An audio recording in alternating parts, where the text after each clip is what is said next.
Queridos irmãos, saúdo a todos com a paz do Senhor e dando continuidade à nossa disciplina de escatologia bíblica do CETADEM, Centro Teológico das Assembleias de Deus em Mossoró. E nesse momento vamos estudar a lição número 3 e a lição de número 4, que tem como título o arrebatamento da igreja, e a lição de número 4, a grande tribulação. Eventos bastante complicados de se interpretar. Então eu peço a todos a compreensão e o detalhamento daquilo que vai ser explanado. Então que você, meus irmãos, abram as suas mentes para que possam compreender o texto e conferir cada referência que vai ser aqui mencionada. Lembrando que o nosso curso ele é convencional e cremos uma doutrina pré-tribulacionista ou pré-milenista. Então, que isso fique de certo que suposições virão, mas que a nossa doutrina ela é convencional. E o esboço da nossa lição está a apostasia total e o indiferentismo espiritual, a predominância de uma união, ou seja, de uma confederação de nações, a destruição da nação do norte. Vamos compreender o que significa esta nação do norte e seus satélites. A destruição da nação do norte é a sua continuação e a convenção em massa dos judeus. Então vamos aprender esse tema bastante polêmico.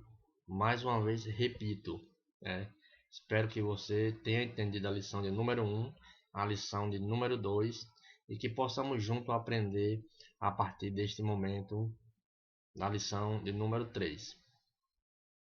Mas antes de iniciarmos, eu queria que cada um observasse o que vai ser falado aqui nesse momento, porque cada texto que vai ser interpretado, temos que entender o contexto e a palavra que é colocada em cada texto. Por exemplo, só um exemplo. Temos aqui, Joseone bateu na mulher. Esse bateu significa o quê? Agredir. Observem isso. Joseone bateu o carro. É a mesma palavra bateu, só em frases diferentes, com significados diferentes. O que isso significa? Que eu vou ter um prejuízo e eu vou ter uma culpa. Joseone bateu na porta. E o que isso significa? Para entrar ou para abrir. Observem bem que uma palavra tem 3 frases totalmente diferenciadas e tudo vai entender do contexto.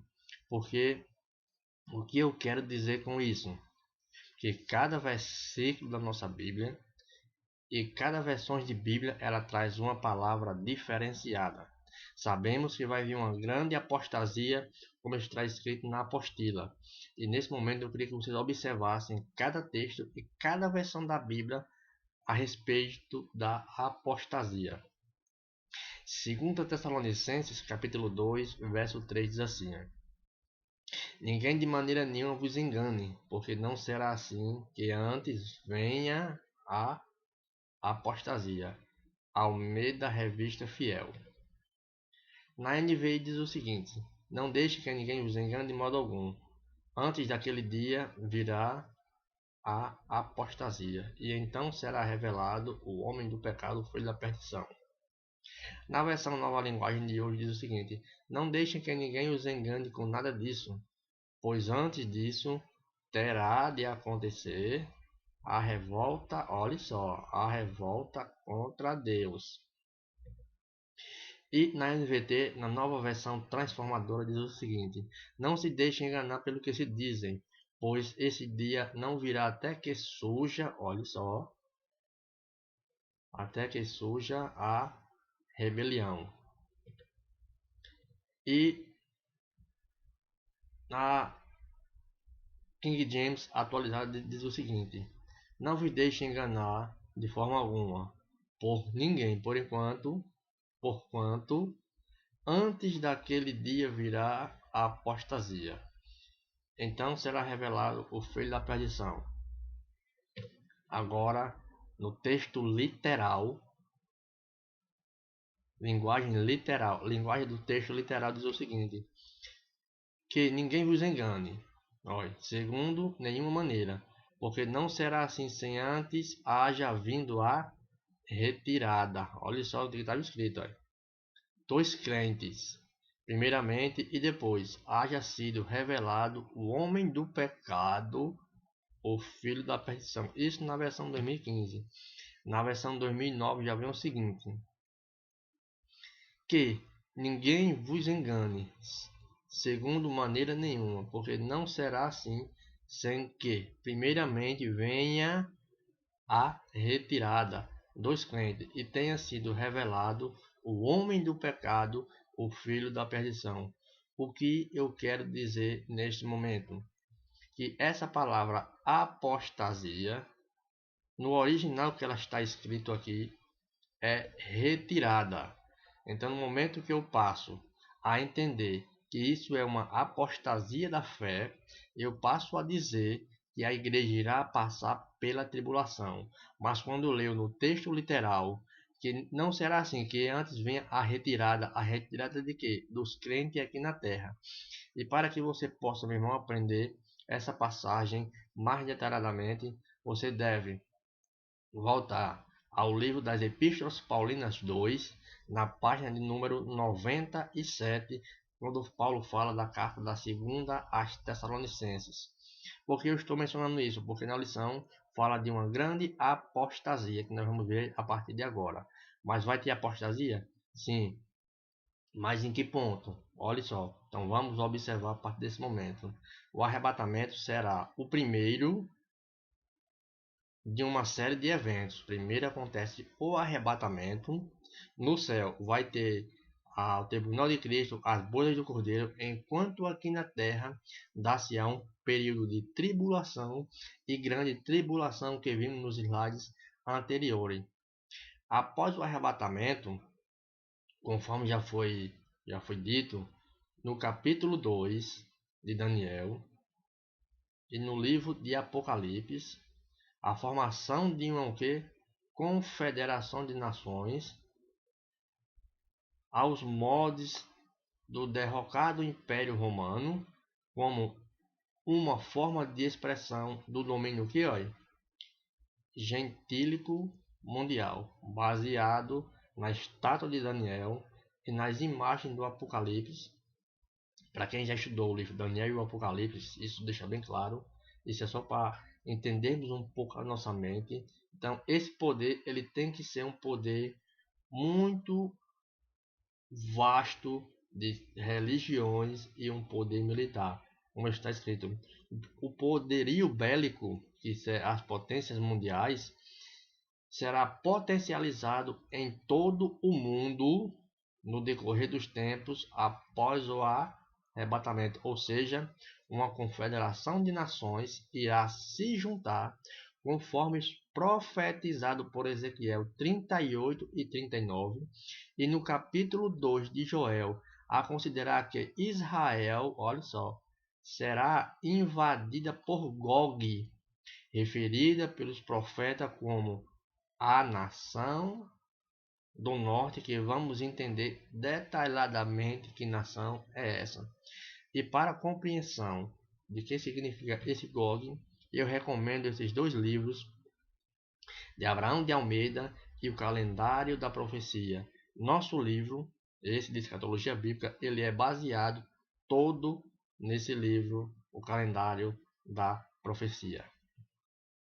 E a apostasia total e o indiferentismo espiritual. A apostasia, bem como todo mundo já sabe, será o que? O espírito de desobediência, anarquia e a escalada galopante de feitiçaria fazem parte do preparo final do mundo pelo diabo, como todo mundo sabe, né? Para o seu reino preposto por quem? pelo anticristo. Está aqui o texto mencionado. Não será assim antes que venha a apostasia, ou seja, antes que venha a retirada. O anticristo ele só pode ser revelado após o arrebatamento da igreja. Como está escrito, vamos ler aqui, 2 João, verso de número 7. Deixa bem claro. Se eu negar que Cristo veio em carne, eu sou o anticristo e o enganador, porque já muitos enganadores entraram no mundo, aos quais não confessa que Jesus Cristo veio em carne. Este tal é o enganador e o anticristo. Mas vai ter uma apostasia? Sim, vai. E está aqui os motivos de alguns se apostatarem da fé. A apostasia mencionado aqui vai ser a retirada da igreja, porque não vem a palavrazinha, o nosso adjetivozinho fé na frente. Mas os motivos que muitos vão se apostatarem, está aqui. Ausência de conhecimento de Deus, porque o meu povo é destruído porque ele faltou conhecimento. Falta de firmeza na fé. Mais companhia, as más conversações corrompem os bons costumes. Consciência cauterizada, como Paulo deixou bem claro em Timóteo. Abrando do primeiro amor, ou seja, deixando o primeiro amor. A avareza que provoca o desvio da fé. A avareza, aquele amor exagerado ao dinheiro. As torpes ganância, como o mundo hoje está muito ganancioso. Soberba que corrompe o entendimento. Vaidades de pensamentos e dureza de coração, resistência à verdade e amor ao presente século. Esses são os motivos da grande apostasia que está vindo antes que aconteça o arrebatamento. Até a Bíblia deixa bem clara, por se multiplicar a iniquidade, o amor de muitos esfriará. E as consequências da apostasia, está aqui, náufrago na fé, decadência e perda da graça, perecerão no engano, abandono total e parte de Deus, serão entregues a quem é? A Satanás, e todas as nossas figuras aqui, ela tem o seu versículo e o seu capítulo. Sofrerão uma punição severa. Essas são as consequências. Aqueles eram os motivos.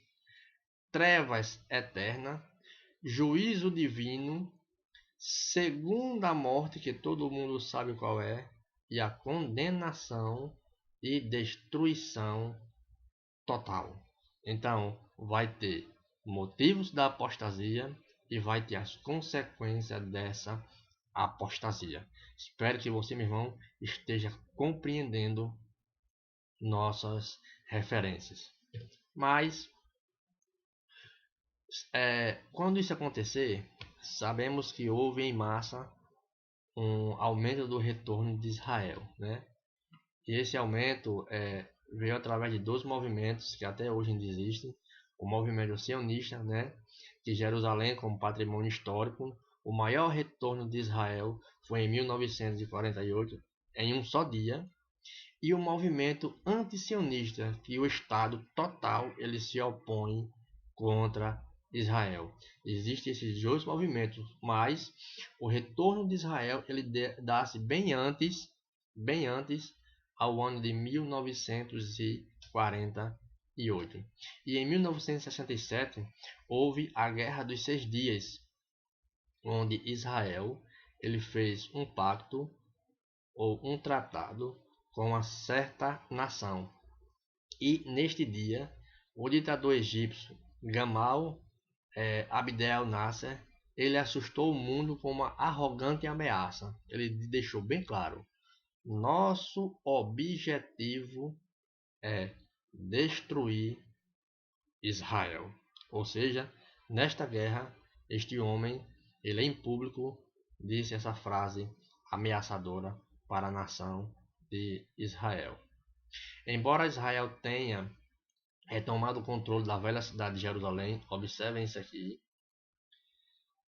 e da área do Monte do Templo, olha só, na Guerra dos 6 Dias, que foi nesses dias que acabamos de mencionar, em 1967, o monte permanece sob custódia, olha só, da Jordânia, sob termos de tratado de paz. O que foi que ficou certo nesse tratado? Que os judeus israelenses podem entrar no complexo, mas não podem orar ou realizar cerimônias religiosas por lá, ou seja, os israelitas ficam apenas na parte do Muro das Lamentações. Um acordo nessa Guerra dos 6 Dias, onde Israel ele fez este tratado por quê?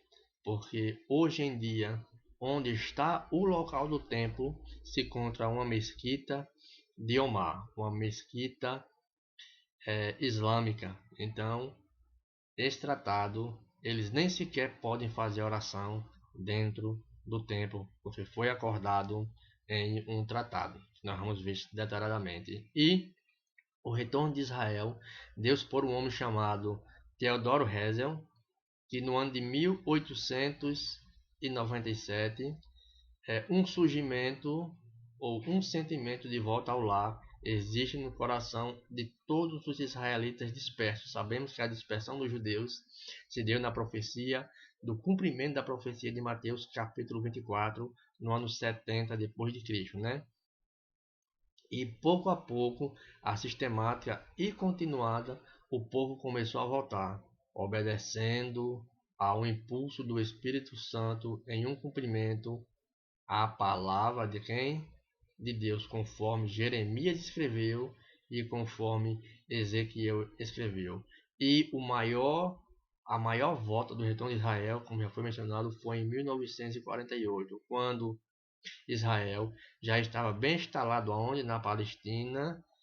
A sua proclamação pela ONU como Estado foi o clímax da efetivação da promessa divina quanto ao seu retorno. Teve um brasileiro chamado Oswaldo Aranha que presidia a ONU em 1948 e foi quem assinou, olha só, a resolução criando um Estado de Israel, ou melhor, o Estado moderno de Israel. Então, essa profecia foi um cumprimento de uma profecia que vamos ver a seguir. E as profecias cumpridas. Observe, Isaías 66:8. Quem jamais ouviu tal coisa? Quem viu coisas semelhantes? Pode-se-ia fazer nascer uma terra num só dia? Nasceria uma nação de uma só vez? Mas logo que Sião esteve de parto, deu à luz a seus filhos. Observem a profecia do retorno de Israel e a profecia de Ezequiel, capítulo 37, versículo 11. A visão do vale de ossos secos trata-se da restauração nacional, moral e espiritual da nação de Israel. Então eu espero, meus queridos, que cada um tenha esta compreensão. E em 14 de maio de 1948 teve a fundação do Estado moderno de Israel. E em 14 de maio de 2020, Israel completa-se 72 anos de existência. Mas e como fica a construção do templo? Então, como podemos ver aqui, isso é um site. Após década, judeus desafiam a proibição e oram a Deus no Monte do Templo em Jerusalém. Lembra que isso é proibido desde 1967 e temos um fato recente: Bolsonaro assina documento em apoio à construção do terceiro templo em Jerusalém. E judeus esperam retomar orações aonde? no Monte do Templo, local controlado por muçulmanos. Observem as profecias que estão se cumprindo. Entusiasta do terceiro templo em Jerusalém, judeus registram recorde de visitas ao Monte do Templo. Agora, rabinos convidam árabes para a construção do terceiro templo. Juntos abriremos portas para mais amor. Observem as profecias se cumprindo. Deus, ele está, o seu retorno está próximo a acontecer. As profecias estão se cumprindo, relatos e mais relatos de construção do templo, e que possamos estar preparados para o dia do arrebatamento da igreja. E a Confederação das Nações. Em maio de 1957, olha só, foi assinado um tratado em Roma. Foi o primeiro passo ao cumprimento da profecia de Daniel, a unificação de quê? Da Europa. Os Estados Unidos de quê? Da Europa, chamada a Comunidade Econômica Europeia, ou CEE, que muitos tentaram conquistar a Europa, mas todas as vezes que eles tentaram unificar a Europa, ou tentaram fazer com que todos os estados voltassem para um só país, eles fracassaram. Por quê? Porque isso é profecia de Daniel ao respeito dos pés da estátua. Ele deixou bem claro, disse que não se ligarão um ao outro. 6 notáveis governantes tentaram em vão unir a Europa: Carlos Magno dos francos, Carlos V da Espanha, Luís XIV, Napoleão Falcão, Kaiser na Alemanha e Adolf Hitler. Esses homens sempre fracassaram, porque o Império Romano da profecia sobre essas duas pernas aqui, ó, já se cumpriu, certo? Em termos de que? Em Roma Ocidental e Roma Oriental. Essas duas já caíram, mas a forma dos dedos, desses dedinhos aqui, jamais ou nunca existiu. Isso é uma profecia que está para se cumprir, que é após o arrebatamento da igreja que vamos iniciar nesse momento. A destruição da nação do norte. Na profecia de Ezequiel 38 e 39, temos, espero que vocês, meus queridos, leiam essas duas referências. Temos a descrição da invasão de Israel por uma nação do norte nos fins dos dias. Deus intervirá, porque Israel é seu povo nessa invasão, em que Israel 30:16, Deus diz o seguinte: Israel é meu povo e a minha terra. Isto é altamente significativo, porque deveria servir de aviso a todos aqueles que se levantam contra quem? Israel. Deus afirmou a Abraão, deixou bem claro: estabelecerei a minha aliança entre mim e ti, a tua descendência, no meu discurso das suas gerações. Aliança perpétua para ser o teu Deus e da tua descendência. Dar-te-ei a tua descendência a terra das tuas peregrinações, toda a terra de Canaã, em possessão perpétua serei o seu Deus. Nesta invasão, Deus vai intervir sobre Israel, na primeira invasão do norte. E quem será essa nação do norte? Observem que esse aqui é o presidente da Rússia e esse é o presidente da Pérsia. E a Rússia aqui é tida como Magog. Observem os tratados, ó. Temos que considerar que quando Ezequiel teve a revelação, né, assim como João fez em Apocalipse, Ezequiel usou o vocabulário de sua época para descrever o que? A profecia. Inclusive para os nomes dos invasores de Israel, utilizando os nomes que estes países ou região possuíam na época descrita nesta profecia. Observem que aqui foi um tratado entre a Si e EE, a União Europeia. E aqui vemos, olha só, Magog com a Lídia. Observem esses países, Pérsia e Lídia. Nós vimos que a Lídia recentemente entrou no noticiário anunciando seu que? Desarmamento. As imagens de quem? Ó, da Rede Globo mostram que o poderio bélico, poderio militar da Líbia foi fornecido por quem? Por quem? Moscou, na extinta União Soviética. Seu parceiro militar hoje é a Rússia. Portanto, a profecia está se cumprindo quando diz que a Rússia tem aliança com a Líbia. E Kush, vamos ver quem é Kush, e a Pérsia, desde quando Estados Unidos e União Soviética travavam o quê? Uma guerra fria, Israel sempre foi considerado um espião para quem? Para a União Soviética, hoje a Rússia, e para os países árabes.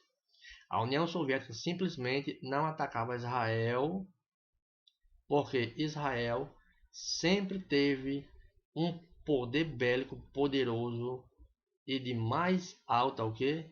Tecnologia. Além disso, Israel é aliado de quem? Dos Estados Unidos. Mas há três razões para crer que Magog, observem isso aqui, como vimos no slide anterior, é a Rússia. Primeiro, um estudo detalhado de uma tabela de nações em Gênesis 10 mostra que Magog, um neto de Noé, instalou-se na área que hoje é ocupada por onde? Pela Rússia. Se você que participou da geografia bíblica, você vai entender esse texto bem detalhado. A segunda, a direção a partir do qual a invasão vem é de onde? Do norte ou do extremo norte, como Ezequiel menciona. Na direção do norte, a parte de Israel da região que poderia ser identificada como extremo norte é o que? Observem isso aqui. A Rússia. E a terceira, a melhor tradução para Ezequiel 38:2 é Gog, terra de Magog, o príncipe de Roz, Mesaque e Tubal. Não é difícil ver que Roz lembra da Rússia e que Mesaque lembra o que? Moscou. E Tubal, Tobolsk, que é outra cidade da Rússia. Então, três razões para crer que nessa intervenção, nessa invasão, a invasão do Reino do Norte, Magog, dá para entender que é a atual Rússia, que ela faz parte do extremo norte. Está aqui. Outras nações também irão aderir à Rússia nesse ataque a Israel. De acordo com Ezequiel 38, são Pérsia, observe, Cush, Putin, Gomer e Togama. Também todas do extremo norte. Então passamos a observar. São elas, olha. A Pérsia, que está aqui, é dos países árabes, que corresponde hoje o que? O atual Irã. Nós vimos na figura que teve um tratado entre a Rússia e a Pérsia. Tem Kush, que é o que? A Etiópia. Temos Putin, que na tradução, na linguagem de hoje, Putin já vem com a palavra Líbia. Temos Gomer e Togama, que é a atual Turquia. Muito provavelmente também o que? Partes de onde? Do Irã. pois estes povos correspondem aos territórios destes dois países atuais. Então, meus queridos, observem essa profecia, analisem, leia as referências. Se você tiver mais de uma versão de Bíblia, utilizem, que nós podemos compreender melhor aos nossos textos. E o motivo da invasão? O motivo da invasão de Israel, porque Gog será principalmente dois: as riquezas, inclusive a do Mar Morto, como Ezequiel mencionou, e a posição estratégica que Israel ocupa. Assim diz quem? O Senhor Deus. Esta é Jerusalém. Pula no meio das nações e terras que estão ao redor delas. O próprio Ezequiel deixou bem claro que a nação de Israel está ao redor de todas as nações. Gog será derrotada no próprio país de quem? De Israel, na profecia mencionada. Será uma sobrenatural intervenção divina. Haverá também rebelião entre as próprias tropas atacantes, ou seja, as nações vão atacar e elas mesmas vão se contra-atacar, conforme a profecia de Ezequiel. E alguns tratados entre a Rússia e alguns países. No ano de 1920, a Rússia ela fez um tratado, né, a não agressão entre Rússia e a Geórgia, entre Rússia e Turquia.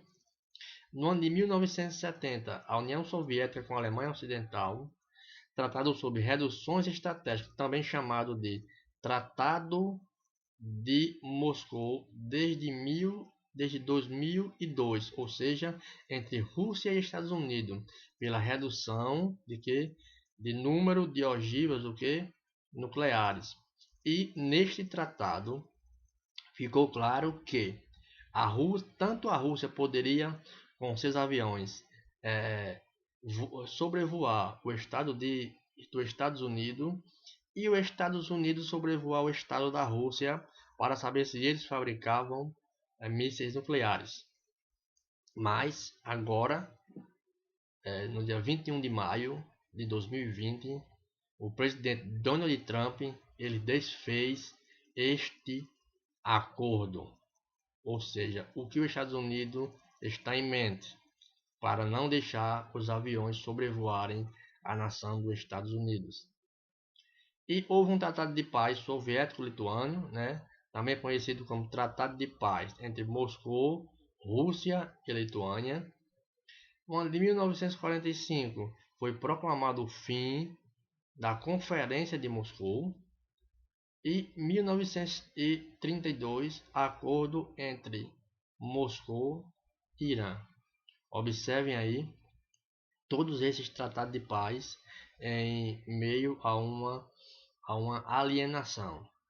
Então, que possamos observar aos noticiários e as referências bíblicas em cada cumprimento de profecia. Tudo que foi falado na Bíblia está se cumprindo atualmente. E nesse período, após o arrebatamento, vai ter um grupo de pessoas aqui na Terra. Esse grupo são chamados de 144 mil, onde uma das seitas, chamada TJ, eles dizem que apenas eles é quem vão para o céu. O número de 144 mil. Mas a Bíblia não deixa clara quem é esse povo, apenas que são de Israel, dizendo: não danifiqueis a terra, nem o mar, nem as aves do céu, até que haja selada nas suas testas os servos do nosso Deus. Né? São judeus, homens e mulheres que estarão na tribulação, que serão salvos no início da grande tribulação. Este grupo não será a igreja representada, porque a igreja estará no céu. Serão uns remanescentes pregadores do evangelho do reino durante a grande tribulação, que foram comprados, resgatados, redimidos pelo Senhor. Pertencem a quem? As tribos de Israel, que são mencionadas em Apocalipse capítulo 7, verso 4 ao 8, que são 12.000 de cada tribo. Mas quem já passou pela lição de Daniel, ficaram de fora duas tribos que nós não iremos falar, que é da lição de Daniel e o Apocalipse. E espero você, meus queridos, na próxima aula. Espero que tenha compreendido, e a próxima aula será a grande tribulação. Qualquer dúvida, entre em contato conosco, porque estamos à disposição a tirar qualquer dúvida. Leia as referências, responda os exercícios, e que Deus em Cristo vos abençoe.